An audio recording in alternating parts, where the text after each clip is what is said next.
It is currently 2 a.m. on the morning of April the 15th, 1912, and at this current time, RMS Titanic had been sinking for roughly 2 hours and 20 minutes, and the end was rapidly approaching for the doomed liner. The ship had basically 20 minutes left to live. Now, throughout most of the sinking, with the exception of the occasional incident here or there, the Titanic's crew did a pretty good job of keeping the crowds calm and maintaining order while the evacuation of the Titanic was carried out. However, as they got closer and closer to the end, all hope of maintaining order would be lost, and it would really turn into a fight for survival for everybody who was still on board the ship. So what I thought we would do for today's video is share the story of what these final 20 horrific minutes on the Titanic was like for everybody there, so you will have a better understanding of what happened on that ship during that terrible night. This is Sam from Historic Travels, and I hope you enjoy today's video.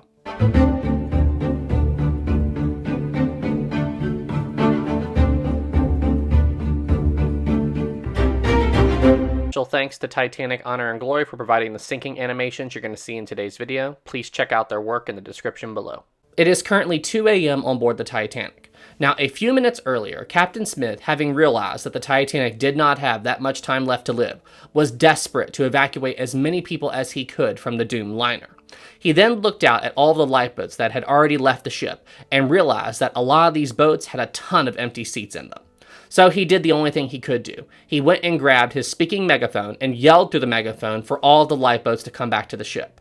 However, unfortunately, not one lifeboat would follow his orders, at least all of the ones that had already cleared the ship. There was one lifeboat, however, more specifically lifeboat number 2, that was being led by 4th Officer Boxhall.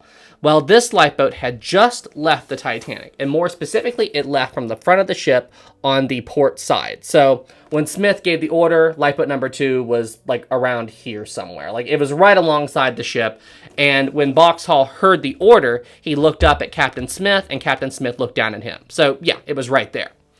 Now, Captain Smith then ordered Boxhall to bring his lifeboat around to the ship's starboard side and pick up more passengers. There would be an open gangway door there.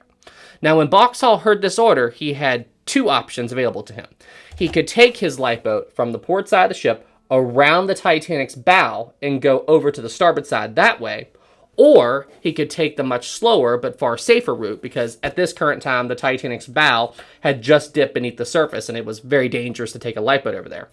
So he could take the much safer route of going all the way around the Titanic's side, swing around the ship's stern, and then go back forward along the ship's starboard side. And then he would find the open gangway door that way.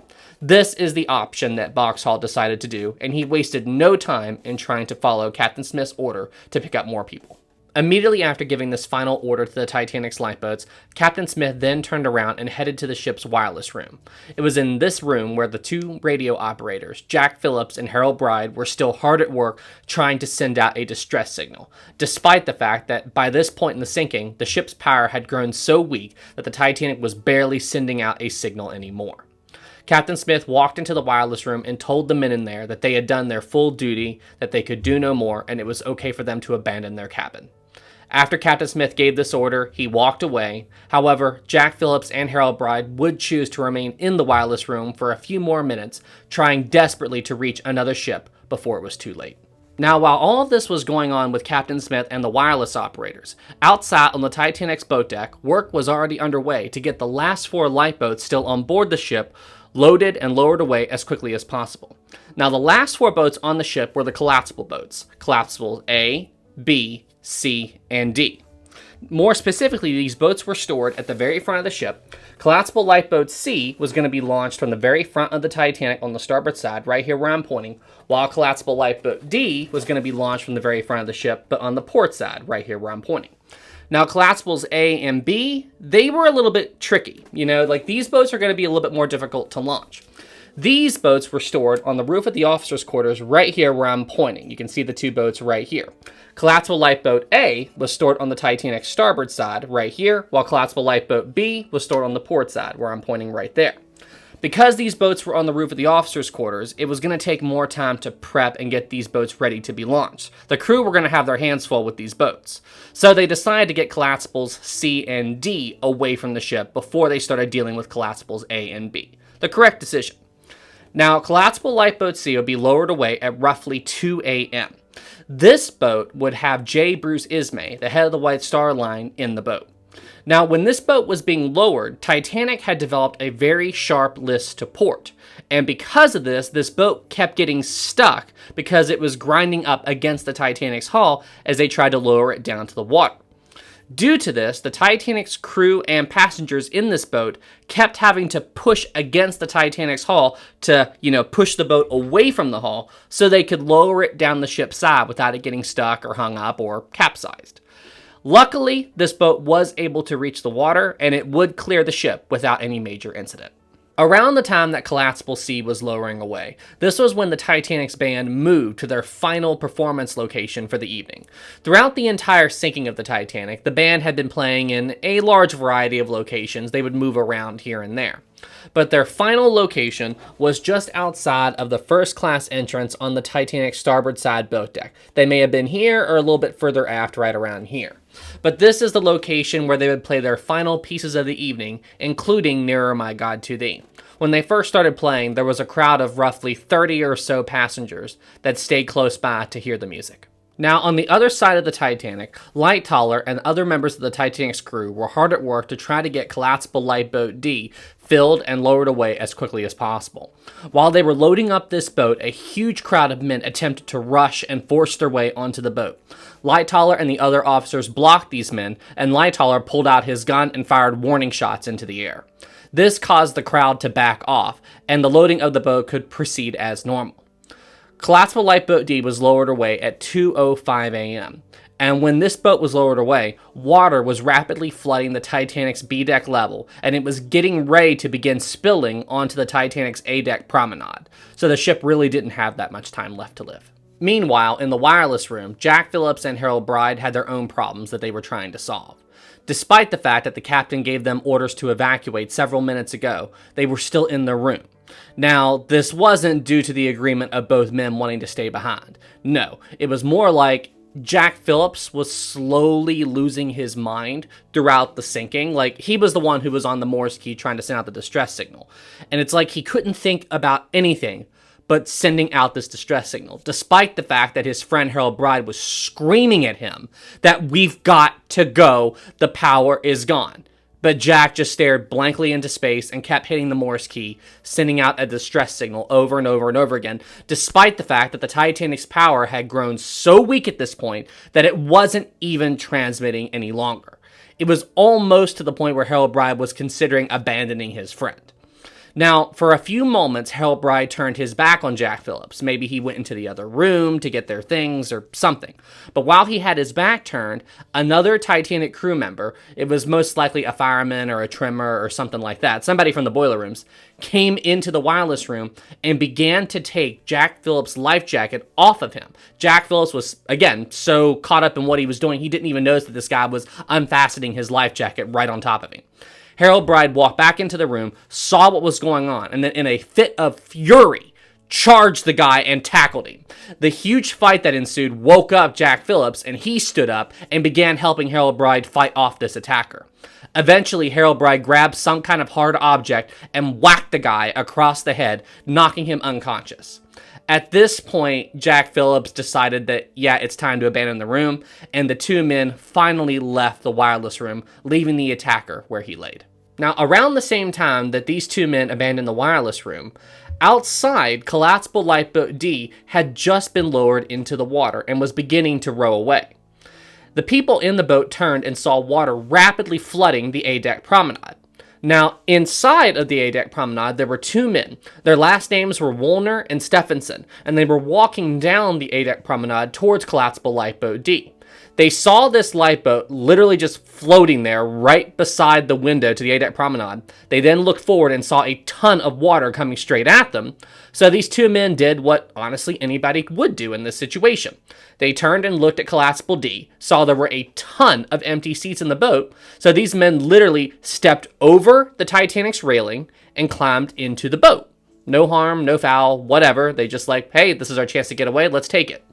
Now, while these two men were climbing into the boat, up above them on the Titanic's boat deck, Second Officer Charles Lightoller was watching all of this go down.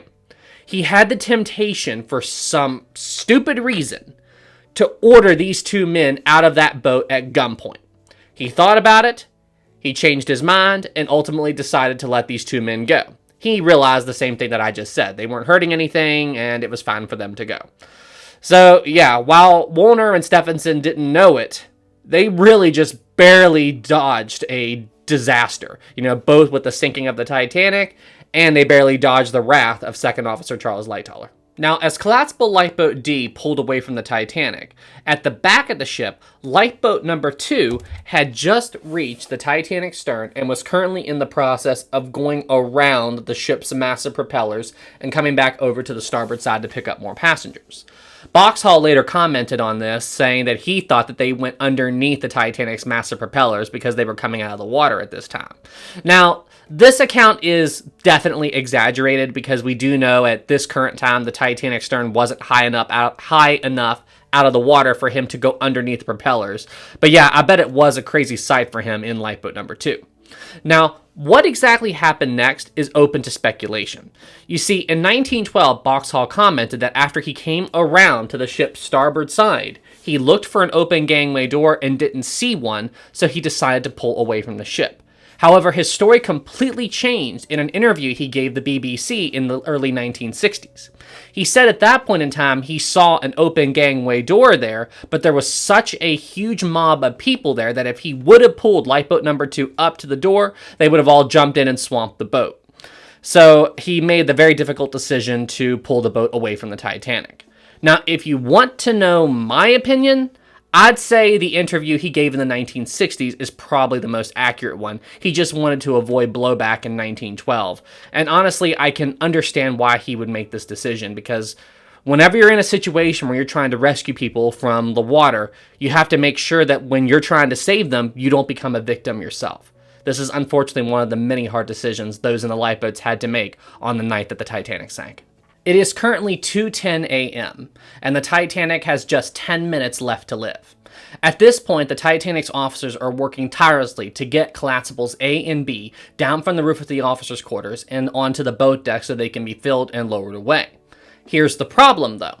To get these boats down from the roof of the officers' quarters, they have very specialized equipment to do this. They had a whole system in place to do it.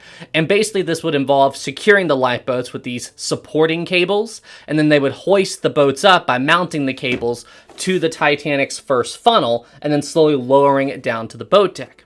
Here's the problem. Those cables were stored in the Titanic's bow, which by this point was already several hundred feet underwater. So with time rapidly running out, the officers did the only thing they could do. They decided to use the boat's oars to jury-rig a sort of ramp, I guess you could say, and then they would slide collapsibles A and B down from the officers' quarters and down to the boat deck. While this plan seems like it's a good idea in theory, it would not work as well as the officers were hoping. While work continued on collapsibles A and B, it was around this time when a huge mob of third-class passengers came out of the Titanic's grand staircase or first-class entrance and immediately ran forward to where these two lifeboats were being prepped. Now, the Titanic's officers were surprised to see all of these people. They really had no idea where this huge mob came from. Now, all of these people were desperate to try to get a seat in these last two lifeboats, and the Titanic's crew had a really difficult time in holding this crowd back while work on the boats continued. Now, around this time is also when Captain Smith gave the order to abandon ship, every man for himself. Now, after Captain Smith gave this order, he walked onto the bridge where Thomas Andrews was already waiting for him. The two men looked towards the Titanic's port side, and due to the very sharp list to port the Titanic had at this moment, water was already beginning to come up onto the Titanic's port side boat deck. Smith and Andrews watched this for a few moments, and then Captain Smith turned to Andrews and said to him, "We can't stay any longer, she is going." At this point, the two men shook hands, and they both walked over to the port side bridge wing and jumped into the sea together, never to be seen again. Now, at the exact same time the bridge was going under, there was another Titanic crewman still inside of the ship intentionally, that's the key word here, intentionally, because he had a very important job to do. While the other crew members on the Titanic were focused on launching the lifeboats and trying to save as many people as possible, keep the power going, and all that important stuff, this man's mission was by far more important. You see, This man's name was Charles Joughin, and he was the chief baker on board the Titanic, and he made it his mission that this ship would sink with as little alcohol on board as possible. So, at the time that the bridge was going under, Charles was in the A-deck pantry, which was just aft of the Titanic's third funnel, and he was in there getting a drink when he said that he could begin to hear steel beams snapping and breaking all around him. And you see, where he was just after the third funnel, this area would be completely destroyed when the Titanic broke in two in just a couple of minutes. So what he was hearing was literally the ship's structure beginning to fail. I'm sure it was very horrifying to hear. Anyway, after he heard that sound, he then said that he heard a lot of footsteps on the boat deck above him, and this was a lot of passengers that were now running for the stern, since they could see that the ship was rapidly sinking out from underneath them. So, with these two things having just occurred, Charles decided, yeah, it's probably best I don't stay in the pantry here, so he headed for the stern. Charles Joughin would later become the very last confirmed person to leave the Titanic and swim away after the ship sank and actually survive the evening. His story is really crazy, and if you would like to learn more about him, I did make a dedicated documentary about him. I'll include a link to that video in the description below. As the water began to move higher and higher up the boat deck, this was when Wallace Hartley, the Titanic's band leader, decided to play their final piece of the evening, Nearer, My God, to Thee. After they finished their final song, the band packed up their instruments and they all made their own attempts to try to save their own lives. However, unfortunately, not a single member of the Titanic's band would survive the sinking. Now, by this point, water was rapidly approaching the area where collapsible lifeboat B was stored. The crew were desperate to get it down from the roof of the officers' quarters and onto the boat deck as quick as they could. As they pushed this boat down, due to the Titanic's very sharp list to port, the lifeboat ended up flipping upside down as it fell down to the boat deck. Now, one crew member who was assisting with this boat was wireless operator Harold Bride. Him and Jack Phillips got separated not long after they left the wireless room. Now, as Collapsible B fell down to the boat deck, Harold Bride ended up falling with it and got pinned underneath the lifeboat after it came crashing down to the boat deck. He was stuck. He couldn't move at all due to the weight of the boat and the boat deck beneath him. So, he could only do one thing. He had to wait under this boat while the Titanic literally sank out from underneath him, and once enough water got underneath the lifeboat, it floated off of him, and then he simply held his breath, swam underneath the boat, and then climbed on top. Believe it or not, Harold Bride would end up surviving the evening, despite this horrible incident that he just encountered. Now, on the other side of the ship, the act of getting Collapsible A down to the boat deck went slightly better than Collapsible B, but not by much. When they pushed this boat down, the oar ramp that they set up could not hold the boat's weight, and they simply collapsed immediately as soon as the boat was put onto them, and the boat came crashing down to the boat deck, getting slightly damaged in the process, but hey, at least it landed the right way up. Now, due to the Titanic's port list, there was still no water on this part of the boat deck, so the crew, thinking that they had more time than they really did, began to attach Collapsible A to the lifeboat davits. While this was going on, a huge mob of passengers attempted to rush the boat, and gunshots were heard coming from the area of Collapsible A. However, we don't know if those shots were aimed directly at someone or if they were simply warning shots. Now, Collapsible A was attached to the lifeboat davits. However, this was when the Titanic did something unexpected. That very sharp list to port the Titanic had at this point, well, it suddenly went away, and the Titanic rolled and basically returned to an even keel. Now, when this happened, where the port side of the ship was already underwater, well, that brought both sides level, and a huge wave came washing over the starboard side boat deck, washing many people away in the process. Now, immediately after Collapsible B was pushed down to the deck, Second Officer Lightoller ran over to the starboard side on the roof of the officers' quarters to see if he could help, and he was watching Collapsible A when the ship returned to an even keel. He saw his friend, First Officer William Murdoch, wrestling with the boat, and then when this huge wave came, Murdoch was washed away and was never to be seen again. Now, there was another big problem that occurred due to this evening out. Where they attached Collapsible A to the davits, well, now the Titanic was threatening to drag Collapsible Lifeboat A down with it. Now, some passengers had already scrambled into this boat, and due to the strain, like you've got the boat being dragged down by the ship and the weight of the people in the boat, they could not release the ropes that were holding Collapsible A to the davits. So what the crew did was they pulled out knives and they began cutting the ropes as fast as they could. I even heard one report that one of the crew may have shot the rope with a gun, but I'm not sure if this is true or not. But anyway, at the last possible second, they were able to free Collapsible A. And when they did this, the boat had been dragged down so low in the water at this point that it shot straight up like a rocket, and it semi-flipped, allowing a ton of water to get inside the boat, and it threw a lot of people out of the boat and into the sea. It is rumored that this was when Lorraine Allison was killed. Lorraine Allison was the only first-class child to die in the sinking, and it's rumored that her and her family got into Collapsible A, but were thrown out again when this boat semi-flipped. Now, after all of this drama unfolded with Collapsible A, Second Officer Charles Lightoller, now realizing that there was nothing else he could do, walked forward and began to stand on top of the Titanic's bridge and wheelhouse, and he leapt from there and into the sea and began to swim away from the ship. Upon entering the water, he said that the water felt like 1,000 knives stabbing him all over his body all at once. Don't forget, the water was 28 degrees Fahrenheit or minus 2 degrees Celsius around the Titanic on the night of the sinking. Once he entered the water, the first thing that Lightoller began to swim towards was the first thing he saw: the Titanic's crow's nest. By this point, the crow's nest was pretty much level with the water, and he instinctively swam towards it as a place of safety. But after a couple of seconds, he thought better of it. He's like, wait a minute, why am I swimming towards that? It's attached to the ship, it's sinking. So he turned around and began to swim towards Collapsible Lifeboat B.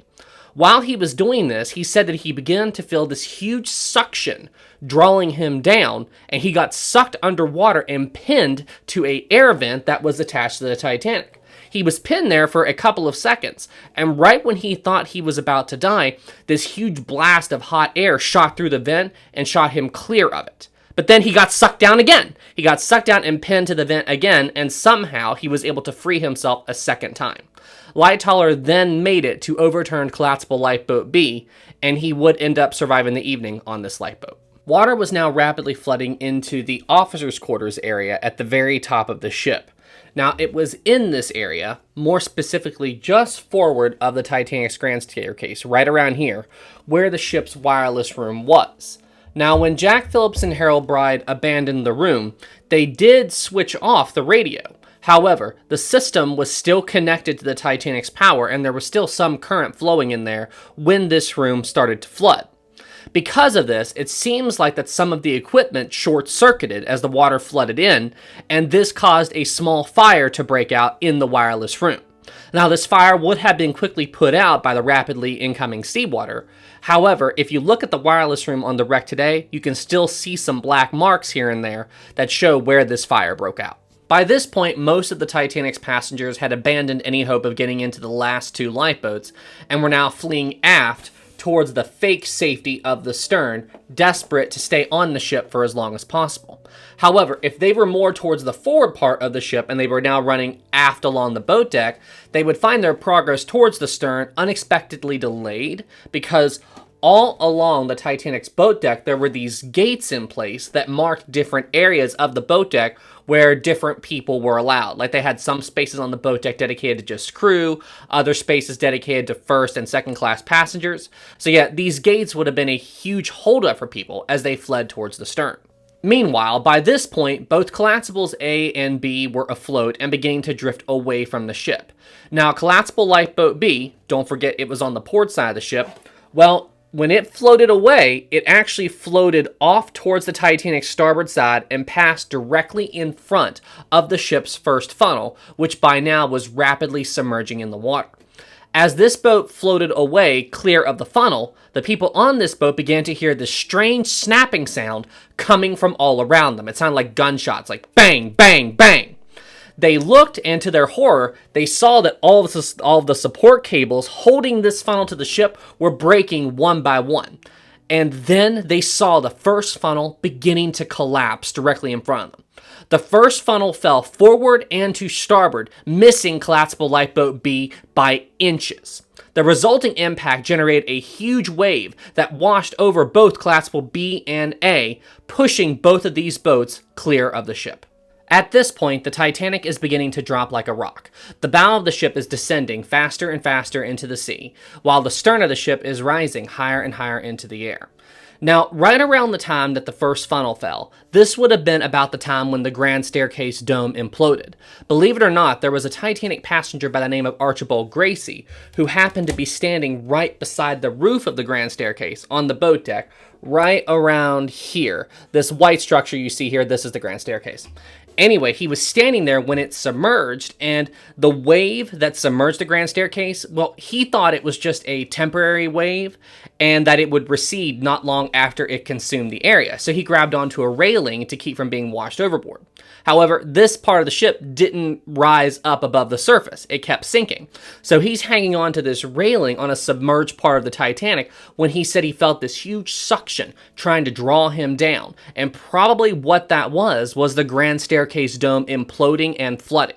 Now, eventually, this suction force stopped, and he was able to swim back up to the surface, and believe it or not, he would survive the sinking, which makes Archibald Gracie the only known survivor of the Grand Staircase flooding on the Titanic. Now, it didn't take the water very long to reach funnel number 2, and once funnel number 2 began to submerge, it shared the same fate as funnel 1, and it began to collapse. Now, when funnel 2 fell, there must have been some coal dust or something inside of the funnel, and as the metal began to grind and rip apart, it generated some sparks, and it caused a small little fireball to shoot out of the top of the funnel as it collapsed. Now, by this point, more than half of the Titanic is beneath the ocean surface, and those still on board the ship would have known that they don't have much time left before the entire vessel sinks.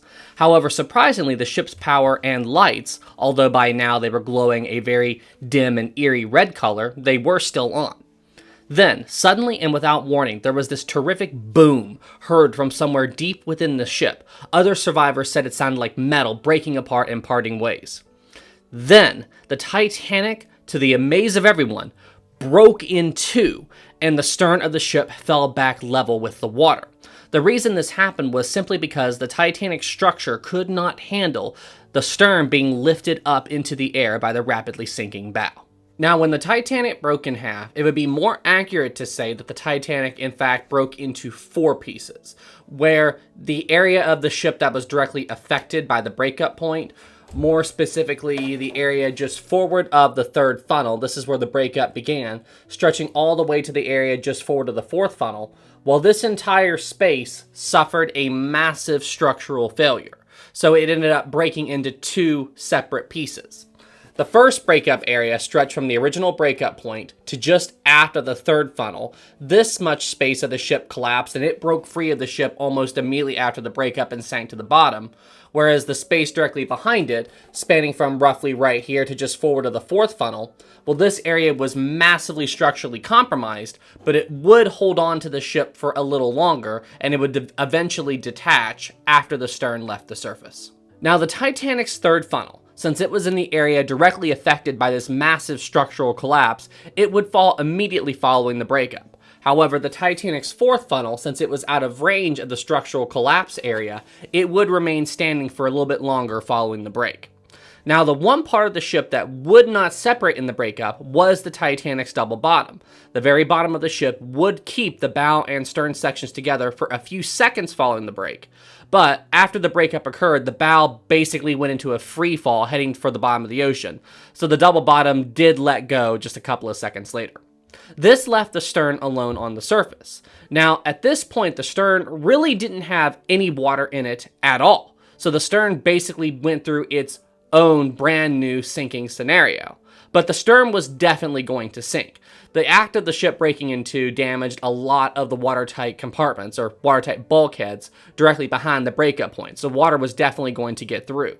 Added that, the huge opening you now have in the stern from the breakup, and the fact that the stern's front part was being held down deeper in the water by the ship's engines, yeah, water is going to get into the stern, and it is definitely going to sink. However, it's just going to take a little bit longer. Now, when the Titanic broke in two, most of the ship's power went out, and the ship was plunged into almost total darkness. However, there are some reports here and there that state that a few lights on the ship did remain burning post-breakup. Now, at first, you're probably thinking this is completely impossible, and honestly, you are mostly right. When the ship broke in two, the engine room would have flooded almost immediately, and the ship's steam lines would have been severed by the breakup. However, the ship's electric steam engines were not in the engine room. They were actually two watertight compartments further aft. And then there was also the ship's emergency dynamo, which was on D-deck, way above the engine room and just aft of the ship's fourth funnel. So these areas would not have flooded immediately post-breakup. But even with the steam lines severed, I do think it's possible, theoretically, that a few lights may have been on for a little while post-breakup. And the reason I think this is the case is it still takes a little bit of time for all the steam pressure to completely leave a system, even with the steam lines severed. So what I think might have happened, and let me know your opinions on this in the comments below, I think that the electric steam engines and the emergency dynamo, they may have had a little bit of residual steam pressure still in the system post-breakup, and this could have caused a few of the lights on the stern to remain on briefly following the breakup, but they wouldn't have been on for very long, maybe 10-15 seconds or so after that. But yeah, after that time passed, the ship was plunged into complete darkness. The stern of the Titanic began to sink rapidly. The weight of the engines at the very front of the stern section, and yes, they were still connected to the stern, dragged the front of it down and allowed more and more water to rapidly flood inside. The deeper the front part of the stern got, the more the back of the stern began to rise higher and higher into the air due to all of the air trapped inside it. The Titanic's aft grand staircase, which at this point was still connected to the stern, began to flood, and the dome of the aft grand staircase imploded, just like the one at the front of the ship did. When it imploded, it generated a small little whirlpool as water rapidly flooded the space. Eventually, the water reached the base of the fourth funnel. However, due to the Titanic stern's forward momentum, when the fourth funnel fell, it actually fell back towards the remaining back parts of the stern. All the people still on board the stern had to hold on for dear life, because due to how rapidly and how steeply the stern was becoming, if they weren't holding on to something, they would simply slide down the deck and fall off the ship and into the sea. By now, the stern is basically sticking straight up into the air. Survivors in the lifeboats would later testify that it looked like a giant finger pointing up into the sky. Water was rapidly flooding inside of the stern, but this wasn't a very slow and even flooding like what happened in the bow. The water was rapidly entering the stern and destroying everything in its path. However, where the stern still has a lot of air inside of it, the stern is resisting the downward pull of the water trying to drag the stern beneath the surface. Eventually, though, so much water would get in and so much air would get out that the stern slowly began to slip beneath the surface.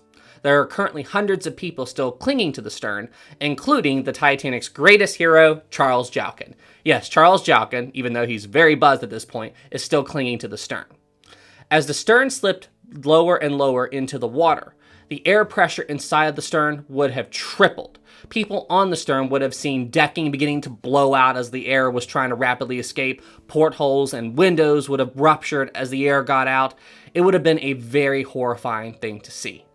And then, at 2:20 a.m., 2 hours and 40 minutes after the collision with the iceberg, the Titanic stern slipped beneath the surface, plunging 1,500 people into the freezing cold North Atlantic Ocean. A few seconds after the Titanic disappeared, the survivors would later testify that they heard what they thought were underwater explosions. They said there were several loud booms coming from beneath them, and they also said they felt the ocean vibrate for a few seconds after the ship disappeared. What this was sections of the Titanic stern imploding as it fell to the bottom of the ocean. Now, just to be clear, the entire stern didn't implode, but there were probably a few air pockets here and there within the stern that were sealed off that the water couldn't get to in time, and these areas did implode as the stern fell to the bottom of the ocean. After the Titanic was gone, the 1,500 people that were now in the Atlantic didn't have that much time left to live. Remember, I said earlier that the water was 28 degrees Fahrenheit or minus 2 degrees Celsius in the air that the ship sank. And in water that cold, the human body can't withstand that for long. In less than 15 minutes, most of the people in the water would have lost their lives. Now, around an hour or so after the sinking, 2 lifeboats would go back to the area to try to look for survivors. However, they did not find that many people alive. I believe it was somewhere around 3 or 4 people, but double check me about that, fact check that. But yeah, after they tried to find survivors, there was nothing that anybody in the lifeboats could do at this point but wait. They weren't sure if a rescue ship was coming. Remember, the only person who knew for certain that the Carpathia was on its way was Harold Bride, and he was on upside down collapsible B. So only the collapsible B knew that the Carpathia was coming. I'm sure the other passengers hoped that another ship was coming, but yeah, they had no way of knowing. Can you imagine just how horrifying that must be to be in a little tiny lifeboat in the middle of the Atlantic and you're not sure if help is coming? Absolutely crazy and absolutely horrifying. But yeah, with that, now all of you watching this video know what happened during the final horrifying 20 minutes of the Titanic's life. I would like to take a moment to dedicate this video to everybody who lost their lives in that tragedy, and just to say that their memory will never be forgotten. Thank you guys so much for watching this video. If you liked it, please subscribe and give this video a like, and I will see you all in the next one. Take care, everybody. Special thanks to my captain level Patreon supporter, Tammy Lee. Thank you so much for all the support.